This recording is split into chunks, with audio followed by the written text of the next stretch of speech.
ನಮಸ್ಕಾರ 9 AM big breaking ನ್ಯೂಸ್ಗೆ ಸ್ವಾಗತ. ನಾನು ನವಿತಾ ಜೈನ್. ಅಂದು ಬೇಕು ಬೇಕು ಅಂದವರು ಇಂದು ಬೇಡ ಬೇಡ ಅಂತಿದ್ದಾರೆ. ರಾಜಕೀಯ ನಾಯಕರ ಅಸಲಿ ಮುಖವನ್ನ ಬಯಲು ಮಾಡ್ತಿದೆ ನ್ಯೂಸ್ 18 ಕನ್ನಡ.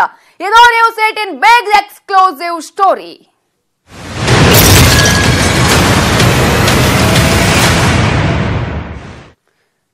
ಅಂದು ಬೇಕೇ ಬೇಕು ಅಂದ್ರು ಇಂದು ಬೇಡವೇ ಬೇಡವಂತೆ. ಇದು ಡಬಲ್ ಸ್ಟ್ಯಾಂಡರ್ಡ್. ಯಾರ ಡಬಲ್ ಸ್ಟ್ಯಾಂಡರ್ಡ್? ಅಂದು ಏನು ಬೇಕು ಬೇಕು ಅಂದ್ರು ಇವತ್ತು ಏನು ಬೇಡ ಬೇಡ ಅಂತ ಹೇಳ್ತಾರೆ. ಇವೆಲ್ಲದರ ಸಂಪೂರ್ಣ ಮಾಹಿತಿಯನ್ನ ನ್ಯೂಸ್ 18 ಕನ್ನಡ ನಿಮ್ಮ ಮುಂದಿಟ್ಟಿದೆ.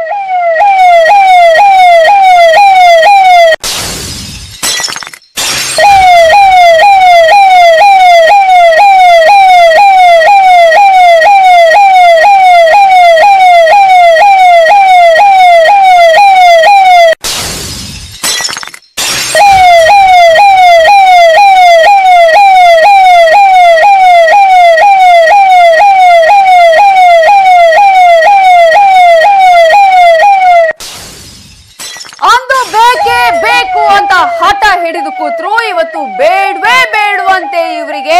ಇದು ಡಬಲ್ ಸ್ಟ್ಯಾಂಡರ್ಡ್ ನ ಕತೆ.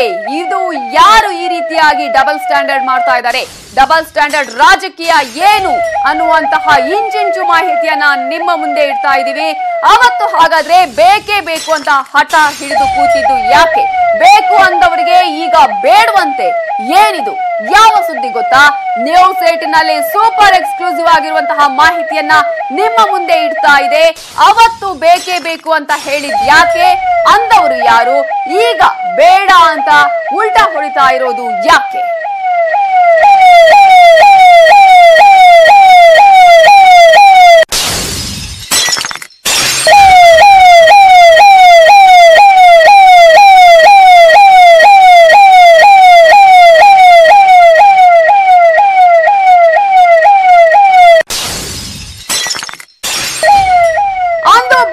ಬೇಕು ಅಂತ ಹಠ ಹಿಡಿದು ಕೂತ್ರು.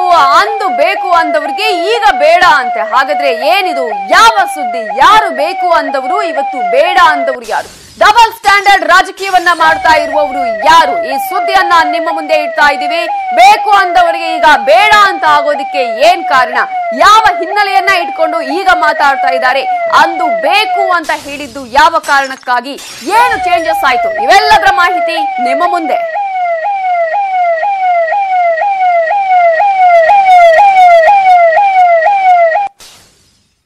ನಾವಿವತ್ತು ಹೇಳ್ತಾ ಇರೋದು ಯಾವುದೋ ವಿಚಾರದ ಬಗ್ಗೆ ಅಲ್ಲ. ನಾವಿವತ್ತು ಹೇಳ್ತಾ ಇರೋದು ಟಿಪ್ಪು ಜಯಂತಿ ಹೆಸರಿನ ರಾಜಕೀಯ ವಿಚಾರದ ಬಗ್ಗೆ. ಟಿಪ್ಪು ಹೆಸರನ್ನ ರಾಜಕೀಯ ನಾಯಕರು ವೋಟ್ ಬ್ಯಾಂಕ್ ಮಾಡಿಕೊಳ್ತಾ ಇದ್ದಾರ. ಇವತ್ತು ಟಿಪ್ಪು ಜಯಂತಿ ಬೇಡ ಬೇಡ ಅಂತ ಬೊಬ್ಬೆ ಇಡ್ತಾ ಇರುವ ಬಿಜೆಪಿಯ ದ್ವಂದ್ವ ನಿಲುವನ್ನ ನಾವು ಬಿಚ್ಚಿಡ್ತಾ ಇದ್ದೀವಿ.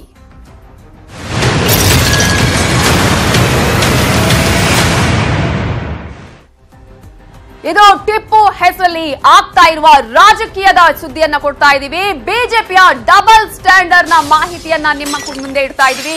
ಅವತ್ತು ಬೇಕು, ಇವತ್ತು ಬೇಡ.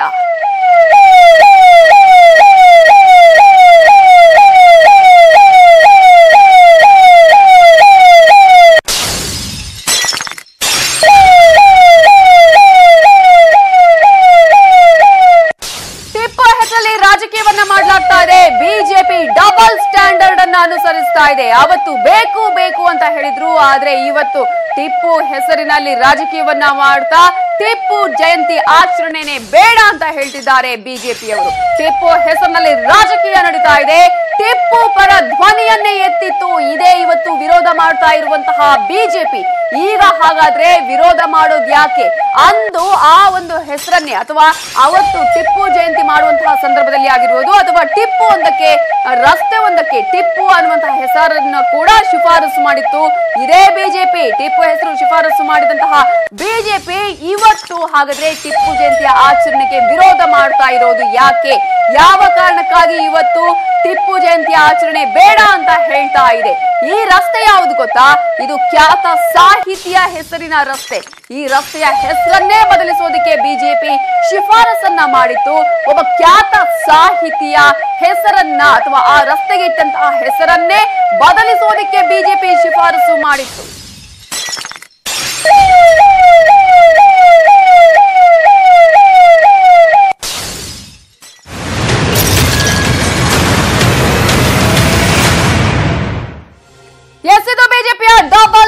ಕಾಂಪ್ಲಿಕೇಟೆಡ್ ರಾಜಕೀಯದ ಕತೆ. ಇವತ್ತು ಬೆಂಗಳೂರಿನ ಪ್ರಮುಖ ರಸ್ತೆ, ಈ ರಸ್ತೆಯ ಹೆಸರನ್ನೇ ಬದಲಿಸೋದಕ್ಕೆ ಶಿಫಾರಸನ್ನ ಮಾಡಲಾಗಿತ್ತು. ಆ ಸಂದರ್ಭದಲ್ಲಿ ಬಿಬಿಎಂಪಿಯ ಶಿಫಾರಸನ್ನು ಕೂಡ ಮಾಡಿತ್ತು. ಒಬ್ಬ ಖ್ಯಾತ ಸಾಹಿತಿಯ ಹೆಸರನ್ನ ಬದಲಿಸಿ ಟಿಪ್ಪು ಹೆಸರನ್ನ ಇಡೋದಿಕ್ಕೆ ಆಗ ಬಿಬಿಎಂಪಿಯಿಂದ ಶಿಫಾರಸು ಕೂಡ ಆಗಿತ್ತು. ಆಗ ಆಡಳಿತ ಪಕ್ಷದಲ್ಲಿ ಇದ್ದಿದ್ದು ಬಿಜೆಪಿ. ಶಾಂತಕುಮಾರಿ ಅವರು ಅವತ್ತು ಮೇಯರ್ ಕೂಡ ಆಗಿದ್ರು. ಎನ್ಆರ್ ರಮೇಶ್ ಮಂಡಿಸಿದ್ರು ನಿರ್ಣಯವನ್ನ. ಡಾಕ್ಯುಮೆಂಟ್ಸ್ ಸಮೇತವಾಗಿ ನಿಮ್ಮ ಮುಂದೆ ಇಡ್ತಾ ಇದೀವಿ. ಆಲೂರು ವೆಂಕಟರಾಯರ ಹೆಸರಿನ ರಸ್ತೆ ಆಗಿತ್ತು. ಆ ರಸ್ತೆಗೆ ಟಿಪ್ಪು ಅನ್ನುವಂತಹ ಹೆಸರನ್ನ ಇಡೋದಿಕ್ಕೆ ನಿರ್ಣಯವನ್ನ ಕೈಗೊಳ್ಳಲಾಗುತ್ತೆ. 10/4/2015 ಈ ರೀತಿಯಾಗಿ ಬಿಬಿಎಂಪಿ ಶಿಫಾರಸು ಮಾಡುತ್ತೆ. ಆಲೂರು ವೆಂಕಟರಾಯರ ಹೆಸರಿಗೆ ಬದಲು ಟಿಪ್ಪು ಹೆಸರು ಇಡಬೇಕು ಅಂತ ಶಿಫಾರಸನ್ನ ಮಾಡ್ತಾರೆ ಬಿಜೆಪಿಯವರು. ನಿರ್ಣಯಕ್ಕೆ ಆ ಸಂದರ್ಭದಲ್ಲಿ ಸರ್ವಾನುಮತದಿಂದ ಅನುಮತಿ ಕೂಡ ಸಿಗುತ್ತೆ. ಪಾಲಿಕೆಯಲ್ಲಿ ನಿರ್ಣಯ ಅಂಗೀಕಾರ ಕೂಡ ಆಗುತ್ತೆ. ಈ ಶಿಫಾರಸು ಮಾತ್ರ ಇನ್ನೂ ನೆನೆಗುದಿಗೆ ಬಿದ್ದಿದೆ. ಹಾಗಾದ್ರೆ ಅಂದು ಬೇಕು ಇವತ್ತು ಬೇಡವಾದ್ನ ಟಿಪ್ಪು ಪರವಾಗಿ ಮಾತನಾಡಿದ್ರು ಬಿಜೆಪಿ ಮುಖಂಡರುಗಳು. ಇವತ್ತು ಟಿಪ್ಪು ಜಯಂತಿಗೆ ವಿರೋಧವನ್ನ ವ್ಯಕ್ತಪಡಿಸ್ತಾ ಇದ್ದಾರೆ. ಹಾಗಾದ್ರೆ ನೀವೀಗಾಗಲೇ ಡಾಕ್ಯುಮೆಂಟ್ಸ್ ಅನ್ನ ನೋಡ್ತಾ ಇದ್ದೀರಾ. 10/4/2015 ಬಿಬಿಎಂಪಿಯ ಸಭೆಯಲ್ಲಿ ತೀರ್ಮಾನವಾದ ನಿರ್ಣಯದ ಒಂದು ಡಾಕ್ಯುಮೆಂಟ್ ಅನ್ನ ನಿಮ್ಮ ಮುಂದೆ ಇಟ್ಟಿದ್ದೀವಿ. ಅದರಲ್ಲೂ ಕೂಡ ವಾರ್ಡ್ ಸಂಖ್ಯೆ 119 ಮತ್ತು ವಾರ್ಡ್ ಸಂಖ್ಯೆ 142ರ ವ್ಯಾಪ್ತಿಯಲ್ಲಿ ಬರುವ ಕಲಾಸಿಪಾಳ್ಯ ಬಸ್ ನಿಲ್ದಾಣದಿಂದ ಚಾಮರಾಜಪೇಟೆ 1ನೇ ರಸ್ತೆ ಮುಖಾಂತರ ಮೈಸೂರು ರಸ್ತೆ ಸೇರುವ ಮುಖ್ಯ ರಸ್ತೆಗೆ ಟಿಪ್ಪು ಸುಲ್ತಾನ್ ಅರಮನೆ ರಸ್ತೆ ಅಂತ ನಾಮಕರಣ ಮಾಡಲು ಆಯುಕ್ತರು ಅಗತ್ಯ ಕ್ರಮವನ್ನ ವಹಿಸುವುದು ಅಂತ ಹೇಳಿದ್ದವರು ಪದ್ಮನಾಭ ರೆಡ್ಡಿ ಅವರು. ಎನ್ಆರ್ ರಮೇಶ್ ಅವರು ಮಂಡಿಸಿದ ನಿರ್ಣಯವನ್ನ ಅನುಮೋದಿಸುತ್ತಾರೆ. ಆ ಸಂದರ್ಭದಲ್ಲಿ ಮಹಾಪೌರರು ಮೇಲ್ಕಂಡ ನಿರ್ಣಯವನ್ನ ಮತಕ್ಕೆ ಹಾಕಲಾಗಿ ನಿರ್ಣಯ ಸರ್ವಾನುಮತದಿಂದ ಅಂಗೀಕೃತವಾಗಿದೆ ಅನ್ನುವಂತಹ ಶಿಫಾರಸು ಕೂಡ ಬರುತ್ತೆ. ಹಾಗಾಗಿ ಆಲೂರು ವೆಂಕಟರಾಯರ ಹೆಸರಿಗೆ ಬದಲಾಗಿ ಟಿಪ್ಪು ಸುಲ್ತಾನ್ ಅರಮನೆ ರಸ್ತೆ ಅನ್ನುವಂತಹ ಹೆಸರಿಡಿ ಅಂತ ಹೇಳಿದವರು ಬೇರ್ಯಾರೂ ಅಲ್ಲ, ಬಿಜೆಪಿಯವರು, ಬಿಜೆಪಿ ಮುಖಂಡರು, ಆಗ ಬಿಬಿಎಂಪಿಯಲ್ಲಿ ಆಡಳಿತ ಇದ್ದಂತಹ ಬಿಜೆಪಿ ನಾಯಕರುಗಳು. ಹಾಗಾದ್ರೆ ಅವತ್ತು ಟಿಪ್ಪು ಸುಲ್ತಾನ್ ಹೆಸರು ಬೇಕಾಗಿತ್ತು, ಇವತ್ತು ಬೇಡವಾಯ್ತಾ?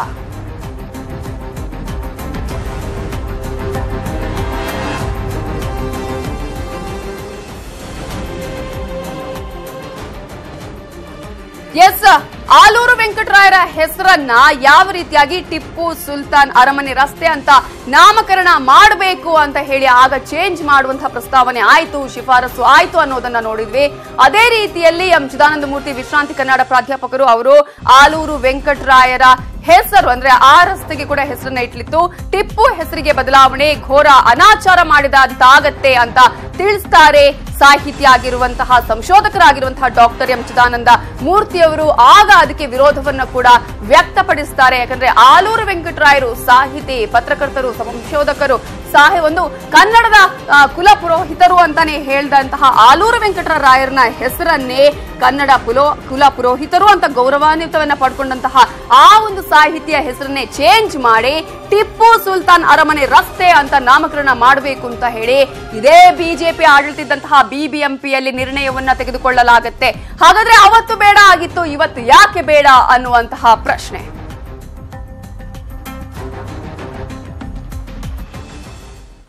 ಇದರ ಬಗ್ಗೆ ಡೀಟೇಲ್ಸ್ ಕೊಡೋದಕ್ಕೆ ನಮ್ಮ ರಿಪೋರ್ಟರ್ ಥಾಮಸ್ ಪುಷ್ಪರಾಜ್ ಈಗ ನ್ಯೂಸ್ ಡೆಸ್ಕ್ ಇಂದ ನೇರ ಸಂಪರ್ಕದಲ್ಲಿದ್ದಾರೆ. ಥಾಮಸ್, ಅವತ್ತು ಟಿಪ್ಪು ಸುಲ್ತಾನ್ ಅರಮನೆ ರಸ್ತೆ ಅಂತ ನಾವು ನಾಮಕರಣವನ್ನ ಮಾಡೋಣ, ಹೆಸರನ್ನ ಚೇಂಜ್ ಮಾಡೋಣ, ಖ್ಯಾತ ಸಾಹಿತಿಯಾದಂತಹ ಆಲೂರು ವೆಂಕಟರಾಯರ ಹೆಸರನ್ನೇ ಅಲ್ಲಿಂದ ತೆಗೆದು ಇವರ ಹೆಸರನ್ನ ಹಾಕೋಣ ಅಂತ ಮನಸ್ಸು ಬದಲಾಯಿಸುವಂತವರಿಗೆ ಇವತ್ತು ಹಾಕಾದ್ರೆ ಯಾಕೆ ಬೇಡ? ಟಿಪ್ಪು ಜಯಂತಿಯ ಆಚರಣೆ ಬೇಡ ಅಂತ ಹೇಳೋದ್ರ ಹಿಂದೆ ರಾಜಕೀಯ ಅಲ್ಲದೆ ಬೇರೆ ಏನು ಕಾಣಿಸಲ್ಲ ಅಂತ ಅನ್ಸುತ್ತೆ.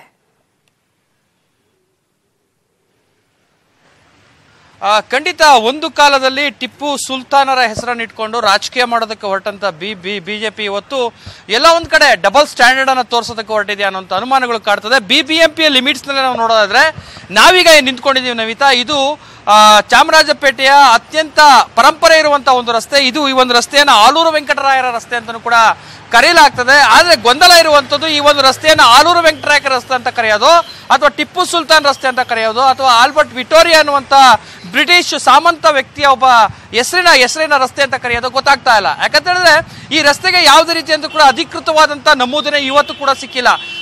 ಯಾವಾಗ ಒಂದು ಪಕ್ಷ ಅಧಿಕಾರದಲ್ಲಿ ಬರುತ್ತೆ ಆ ಒಂದು ಪಕ್ಷ ತನಗೆ ಬೇಕಾದಂತ ಹೆಸರನ್ನು ಇಟ್ಕೊಳ್ತಾ ಹೋಗ್ತಾ ಇದೆ. ಯಾಕಂದ್ರೆ ಇವತ್ತು ಎರಡು ಕೋಮುಗಳ ನಡುವೆ ಒಂದು ಸಂಘರ್ಷವನ್ನು ಸೃಷ್ಟಿ ಮಾಡುವಂತ ಒಂದು ಪ್ರಯತ್ನವನ್ನ ಬಿಜೆಪಿ ಮಾಡ್ತಾ ಇದೆ ಅನ್ನುವಂತ ಅನುಮಾನ ಸೃಷ್ಟಿಯಾಗುತ್ತೆ. ಯಾಕಂದ್ರೆ ಈ ಒಂದು ರಸ್ತೆ ಟಿಪ್ಪು ಸುಲ್ತಾನನ ಬೇಸಿಗೆ ಅರಮನೆ ಇರುವಂತಹ ಒಂದು ರಸ್ತೆ. ಈ ಒಂದು ರಸ್ತೆಯ ಹೆಸರು ಅವರು ಟಿಪ್ಪು ಸುಲ್ತಾನನ ಬೇಸಿಗೆ ಅರಮನೆ ರಸ್ತೆ ಅಂತ ಕೆಲವರು ಇಟ್ಕೊಂಡಿದ್ದಾರೆ. ಕೆಲವರು ಆಲೂರು ವೆಂಕಟರಾಯ ರಸ್ತೆ, ಕನ್ನಡದ ಕುಲಪುರೋಹಿತ ಅಂತ ಕರೆಸ್ಕೊಳ್ಳುವಂತ, ಕರ್ನಾಟಕದ ಏಕೀಕರಣದ ಪಿತಾಮಹ ಅಂತ ಕರೆಸ್ಕೊಳ್ಳುವಂತ ಆಲೂರು ವೆಂಕಟರಾಯ ರಸ್ತೆ ಅಂತ ಕರೀತಾರೆ.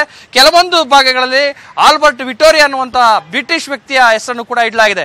ಇಲ್ಲಿ ನಾವು ಗಮನಿಸುವಂತ ವಿಷಯ ಏನು ಅಂತ ಹೇಳಿದ್ರೆ, NR ರಮೇಶ್ ಇವತ್ತು ಏನು ಬಿಜೆಪಿಯ ಮಾಜಿ ವಿರೋಧ ಪಕ್ಷದ ನಾಯಕರಾಗಿದ್ದಾರೆ. ಅವರು ಅಧಿಕಾರದಲ್ಲಿದ್ದಂತ ಟೈಮಲ್ಲಿ, ಬಿಜೆಪಿ ಅಧಿಕಾರದಲ್ಲಿದ್ದ ಟೈಮಲ್ಲಿ ಶಾಂತಕುಮಾರಿ ಅವರು ಆ ಟೈಮಲ್ಲಿ ಮೇಯರ್ ಆಗಿರ್ತಾರೆ. ಆ ಒಂದು ಟೈಮಲ್ಲಿ ಒಂದು ಪ್ರಸ್ತಾವನೆಯನ್ನ ಬಿಜೆಪಿನೇ ಮುಂದಿಡತ್ತೆ, ಈ ಒಂದು ರಸ್ತೆಗೆ ಟಿಪ್ಪು ಸುಲ್ತಾನ್ ರಸ್ತೆ ಇಡಬೇಕು ಅಂತೇಳಿ.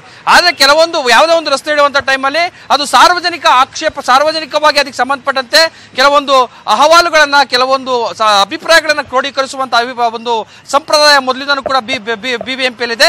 ಅದೇ ರೀತಿಯಲ್ಲಿ ಅದನ್ನ ಸಾರ್ವಜನಿಕವಾಗಿ ಒಂದು ಚರ್ಚೆಗೆ ಬಿಟ್ಟಂತ ಟೈಮಲ್ಲಿ ಚಿದಾನಂದ ಮೂರ್ತಿ ಸೇರಿದಂತೆ ಸಾಕಷ್ಟು ಕನ್ನಡ ಪರ ಸಂಘಟನೆಗಳು ಯಾವುದೇ ಕಾರಣಕ್ಕೂ ಈ ಒಂದು ರಸ್ತೆಗೆ ಟಿಪ್ಪು ಸುಲ್ತಾನ್ ಹೆಸರು ಇಡಬಾರ್ದು ಅನ್ನುವಂತ ಒಂದು ವಿರೋಧವನ್ನು ವ್ಯಕ್ತಪಡಿಸ್ತವೆ. ಬಿಜೆಪಿ ಯಾವ ಒಂದು ಟಿಪ್ಪು ಸುಲ್ತಾನ್ ರಸ್ತೆ ಇಡಬೇಕನ್ನುವಂತ ಒಂದು ಪ್ರಸ್ತಾಪವನ್ನು ಇಡ್ತದೆ. ಇವತ್ತೇನು ಬಾಯಿ ಹರ್ಕೊಳ್ತಾ ಇದ್ದಾರೆ ಪದ್ಮನಾಭ ರೆಡ್ಡಿ ಅವರು, ಅವರಿಗೆ ಎಲ್ಲೋಗಿತ್ತು ಅವತ್ತು ಬುದ್ಧಿ?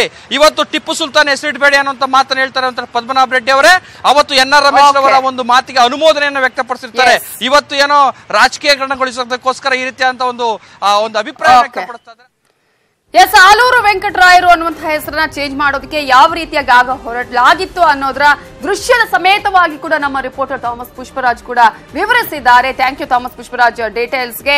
ಏನೋ ಈಗಾಗಲೇ ಮಡಿಕೇರಿಯಲ್ಲಿ ಟಿಪ್ಪು ಟೆನ್ಷನ್ ಅಂತೂ ಜೋರಾಗಿದೆ. ಜಿಲ್ಲಾಡಳಿತದ ಕಾರ್ಯಕ್ರಮದಲ್ಲಿ ಗಲಾಟೆ ನಡೆದಿದೆ. ಬಿಜೆಪಿ ಹಾಗೂ ಪೊಲೀಸರ ನಡುವೆ ವಾಗ್ವಾದವೇ ಕೂಡ ಅಲ್ಲಿ ನಡೆದು ಹೋಗಿದೆ. ಅಪ್ಪಚ್ಚು ರಂಜನ್ ಬೆಂಬಲಿಗರಿಂದ ಟಿಪ್ಪುಗೆ ಧಿಕ್ಕಾರವನ್ನ ಕೂಡ ಕೂಗಲಾಗಿದೆ. ಜಿಲ್ಲಾಡಳಿತದ ಕಾರ್ಯಕ್ರಮದಲ್ಲಿ ಗಲಾಟೆ ನಡೆದಿದ್ದು ಬಿಜೆಪಿ ಹಾಗೂ ಪೊಲೀಸರ ನಡುವೆ ವಾಗ್ವಾದ ಕೂಡ ನಡೆದಿದೆ. ಮಡಿಕೇರಿಯಲ್ಲಿ ಟಿಪ್ಪು ಜಯಂತಿ ಆಚರಣೆಯ ಸಂದರ್ಭದಲ್ಲಿ ಗಲಾಟೆ ನಡೆದಿದ್ದು ಅಪ್ಪಚ್ಚು ರಂಜನ್ ಬೆಂಬಲಿಗರಿಂದ ಟಿಪ್ಪುಗೆ ಧಿಕ್ಕಾರವನ್ನ ಕೂಡ ಕೂಗಲಾಗಿದೆ. ಪೊಲೀಸರ ವಿರುದ್ಧ MLC ಸುನಿಲ್ ಸುಬ್ರಹ್ಮಣಿ ಆಕ್ರೋಶವನ್ನ ವ್ಯಕ್ತಪಡಿಸಿದ್ದಾರೆ. ಜೆಡಿಎಸ್ ಕಾಂಗ್ರೆಸ್ ಜೊತೆ ಬಿಜೆಪಿ ನಾಯಕರು ವಾಗ್ವಾದವನ್ನ ಮಾಡಿದ್ದಾರೆ. MLC ಸುನಿಲ್ ಸುಬ್ರಹ್ಮಣಿ ಬೆಂಬಲಿಗರನ್ನ ಬಂಧಿಸಲಾಗಿದೆ. ಮಡಿಕೇರಿಯಲ್ಲಿ ಟಿಪ್ಪು ಟೆನ್ಷನ್ ಜೋರಾಗಿದೆ. 9 ಗಂಟೆಗೆ ಸರ್ಕಾರಿ ರೀತಿಯಲ್ಲಿ ಅಂದ್ರೆ ಅದ್ರಲ್ಲಿ ಕೂಡ ಜಯಂತಿಯನ್ನ ಆಚರಣೆ ಮಾಡಬೇಕು ಅಂತ ಹೇಳಿ ಪ್ಲಾನ್ ಅನ್ನು ಕೂಡ ನಿಗದಿ ಮಾಡಲಾಗಿತ್ತು. ಸರ್ಕಾರ ಸೂಚನೆಯನ್ನು ಕೂಡ ಹೊರಡಿಸಿತ್ತು. ಆದ್ರೆ ಈಗ ಈ ಒಂದು ಆಚರಣೆಯ ಸಂದರ್ಭದಲ್ಲೇ ಜೆಡಿಎಸ್ ಕಾಂಗ್ರೆಸ್ ಮೈತ್ರಿ ಸರ್ಕಾರ ಒಂದ್ ಕಡೆ ಆದ್ರೆ ಬಿಜೆಪಿ ತೀವ್ರ ವಿರೋಧವನ್ನು ವ್ಯಕ್ತಪಡಿಸಿದೆ. ಗಲಾಟೆಯೇ ನಡೀತಾ ಇದೆ.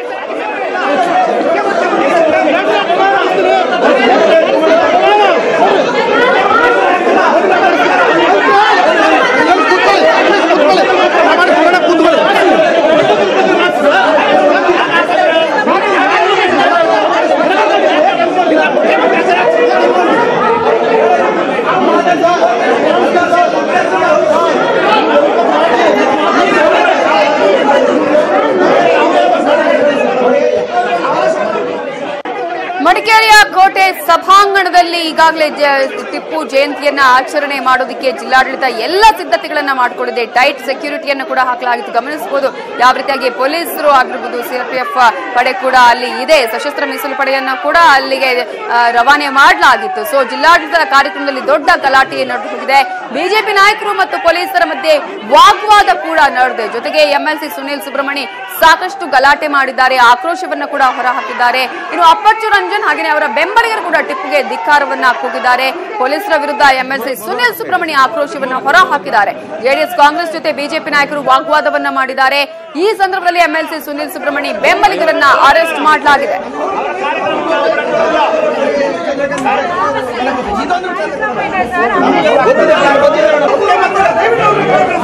मुख्यमंत्री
ಕೋಟೆ ಸಭಾಂಗಣ ಮಡಿಕೇರಿಯ ಇಲ್ಲಿ ಯಾವ ರೀತಿಯ ಸಿಚುವೇಶನ್ ನಿರ್ಮಾಣ ಆಗಿದೆ. ಟಿಪ್ಪು ಜಯಂತಿ ಆಚರಣೆಯ ಸಂದರ್ಭದಲ್ಲಿ ಗಲಾಟೆ ನಡೆದಿರುವ ದೃಶ್ಯಗಳನ್ನು ನೋಡ್ತಾ ಇದ್ದಾರೆ. ಇನ್ನೊಂದು ವಾಗ್ವಾದಕ್ಕೆ ಕೂಡ ಎಡೆ ಮಾಡಿಕೊಟ್ಟಿದೆ ಪೊಲೀಸರು ಮತ್ತು ಬಿಜೆಪಿ ನಾಯಕರ ನಡುವೆ ಅನ್ನುವಂತಹ ದೃಶ್ಯವನ್ನ ಕೂಡ ನೀವು ನೋಡ್ತಾ ಇದ್ದೀರಾ. ಈಗಾಗಲೇ ಹಲವರನ್ನ ಬಂಧಿಸಲಾಗಿದೆ. ಈಗಾಗಲೇ ಪೊಲೀಸರು ವಶಕ್ಕೆ ಪಡೆದಿದ್ದಾರೆ. ಎಂಎಲ್ಸಿ ಸುನೀಲ್ ಸುಬ್ರಹ್ಮಣ್ಯ ಅವರ ಬೆಂಬಲಿಗರನ್ನ ಕೂಡ ಈಗಾಗಲೇ ಪೊಲೀಸರು ವಶಕ್ಕೆ ಪಡೆದಿದ್ದಾರೆ. ಅಲ್ಲಿ ಒಂದು ರೀತಿಯಲ್ಲಿ ಪ್ರತಿಭಟನೆ ಮಾಡುವಂತಹ ಪ್ರಯತ್ನವನ್ನು ಕೂಡ ಮಾಡಲಾಯಿತು.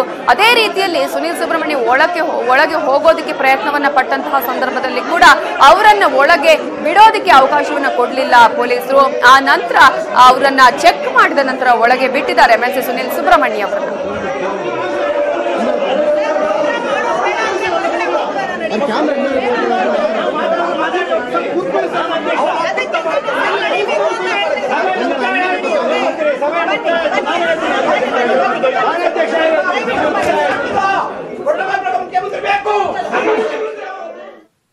ಒಂದು ರೀತಿಯಲ್ಲಿ ವಾಗ್ವಾದ ಹಾಗೇನೆ ಗಲಾಟೆಗೆ ಕೂಡ ಕಾರಣ ಆಗಿದೆ ಟಿಪ್ಪು ಜಯಂತಿ ಆಚರಣೆ ಮಡಿಕೇರಿಯಲ್ಲಿ. ಹಾಗಾಗಿ ಕೊಡಗಲ್ಲೂ ಕೂಡ ಅದೇ ರೀತಿಯ ಸಿಚುವೇಶನ್ ನಿರ್ಮಾಣ ಆಗಿರೋದ್ರ ಬಗ್ಗೆ ಇನ್ನಷ್ಟು ಮಾಹಿತಿಯನ್ನು ಕೊಡ್ತೀವಿ ಬ್ರೇಕ್ ಆದ್ಮೇಲೆ.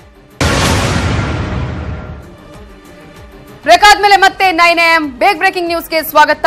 ಟಿಪ್ಪು ಜಯಂತಿಯ ಆಚರಣೆಯ ಸಂದರ್ಭದಲ್ಲಿ ಮಡಿಕೇರಿಯಲ್ಲಿ ಟೆನ್ಷನ್ ಜೋರಾಗಿದೆ. ಜಿಲ್ಲಾಡಳಿತದ ಕಾರ್ಯಕ್ರಮದಲ್ಲಿ ಗಲಾಟೆ ಕೂಡ ನಡೆದಿದೆ. ಬಿಜೆಪಿಯ ಕಾರ್ಯಕರ್ತರು ಪ್ರತಿಭಟನೆಯನ್ನ ಮಾಡ್ತಾ ಇದ್ದಾರೆ, ವಶಕ್ಕೆ ಕೂಡ ಪಡಿತಾ ಇದ್ದಾರೆ ಈಗಾಗಲೇ ಪೊಲೀಸರು. ಮಡಿಕೇರಿಯಲ್ಲಿ ಈಗಾಗಲೇ ಆತಂಕದ ವಾತಾವರಣ ಕೂಡ ನಿರ್ಮಾಣ ಆಗಿದೆ. ಟಿಪ್ಪುಗೆ ಬಿಜೆಪಿಯಿಂದ ಧಿಕ್ಕಾರದ ಘೋಷಣೆಗಳನ್ನ ಕೂಡ ಕೂಗ್ತಾ ಇದ್ದಾರೆ. ಟಿಪ್ಪು ಜಯಂತಿಯ ಆಚರಣೆಯ ಸಂದರ್ಭದಲ್ಲಿ ಗಲಾಟೆ ಕೂಡ ಜೋರಾಗ್ತಾ ಇದೆ. ಬಿಜೆಪಿ ಮತ್ತು ಪೊಲೀಸರ ಮಧ್ಯೆ ವಾಗ್ವಾದಕ್ಕೆ ಕೂಡ ಕಾರಣ ಆಗಿದೆ.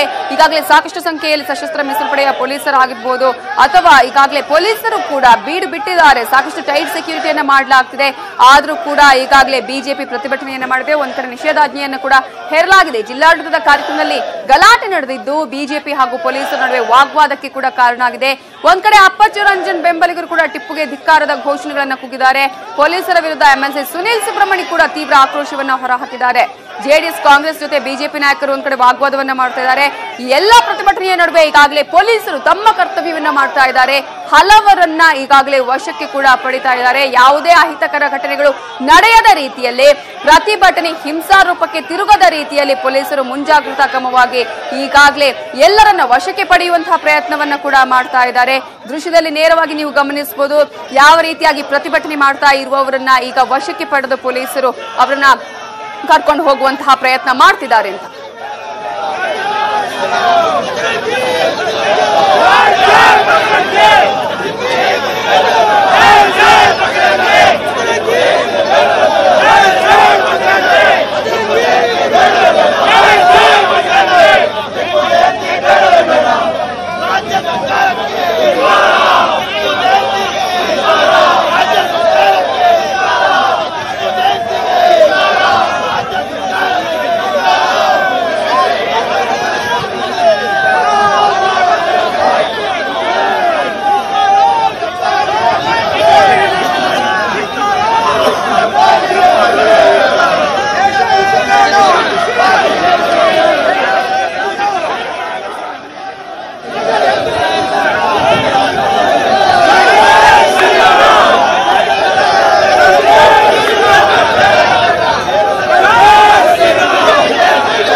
ಇದರ ಬಗ್ಗೆ ಡೀಟೇಲ್ಸ್ ಕೊಡೋದಕ್ಕೆ ನಮ್ಮ ರಿಪೋರ್ಟರ್ ರವಿ ಈಗ ಫೋನ್ ಸಂಪರ್ಕದಲ್ಲಿದ್ದಾರೆ. ರವಿ, ಈಗಾಗಲೇ ಜಿಲ್ಲಾಡಳಿತ ಆಚರಣೆ ಮಾಡ್ತಾ ಇರುವಂತಹ ಟಿಪ್ಪು ಜಯಂತಿಯ ಸಂದರ್ಭದಲ್ಲಿ ಈಗಾಗಲೇ ಬಿಜೆಪಿಯವರು ಗಲಾಟೆಯನ್ನ ಮಾಡಿದ್ದಾರೆ. ವಾಗ್ವಾದಕ್ಕೆ ಏನ್ ಕಾರಣ ಆಯಿತು? ಅಲ್ಲಿ ಪೊಲೀಸರು ಮತ್ತು ಬಿಜೆಪಿ ಕಾರ್ಯಕರ್ತರ ಮಧ್ಯೆ ಏನಕ್ಕೆ ಅಷ್ಟು ಫಸ್ಟ್ ಗಲಾಟೆ ನಡೆದಿದ್ದು?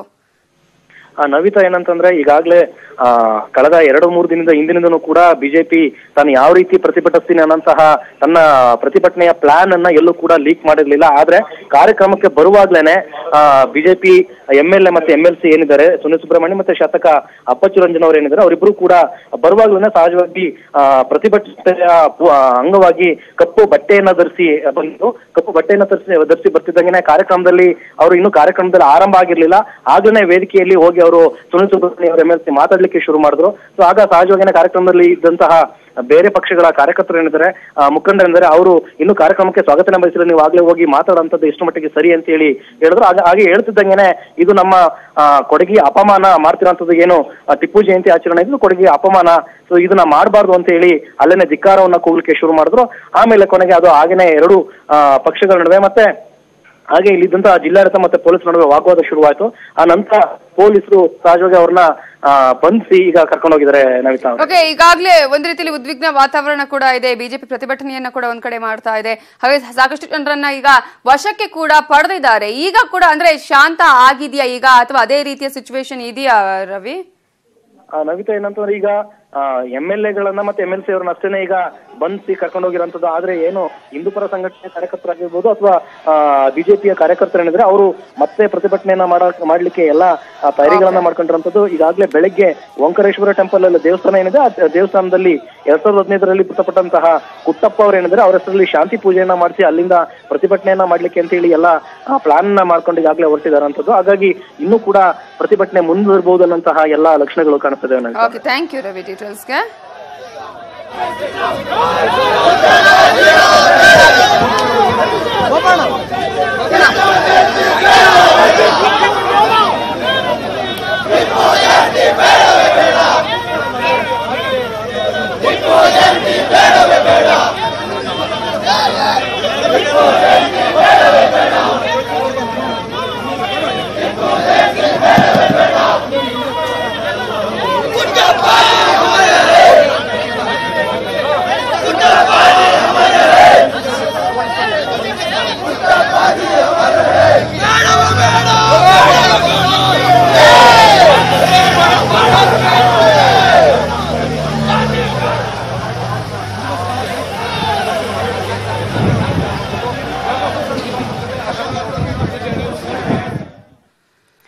ಒಟ್ಟಾರೆ ಕೊಡಗು ಮಡಿಕೇರಿಯಲ್ಲಿ ಒಂದು ರೀತಿಯಲ್ಲಿ ಉದ್ವಿಗ್ನದ ವಾತಾವರಣ ಇದೆ. ಬಿಜೆಪಿಯ ಹಾಗೇನೆ ಪೊಲೀಸರ ನಡುವೆ ವಾಗ್ವಾದ ನಡೆದಿದ್ರೆ, ಇನ್ನೊಂದು ಕಡೆ ಜೆಡಿಎಸ್ ಕಾಂಗ್ರೆಸ್ ನಾಯಕರು ಹಾಗೇನೆ ಬಿಜೆಪಿ ನಾಯಕರ ನಡುವೆ ಕೂಡ ಸಾಕಷ್ಟು ವಾದ ವಿವಾದಗಳು ಗಲಾಟೆಗಳು ನಡೆದಿದೆ. ಪೊಲೀಸರು ಸಾಕಷ್ಟು ಜನರನ್ನ ವಶಕ್ಕೆ ಪಡೆಯುವಂತಹ ಪ್ರಯತ್ನ ಮಾಡಿದ್ದಾರೆ. ಆದ್ರೆ ಪ್ರತಿಭಟನೆ ಮುಂದುವರಿಯಬಹುದು ಅಂತಾನೆ ಹೇಳಲಾಗ್ತಾ ಇದೆ.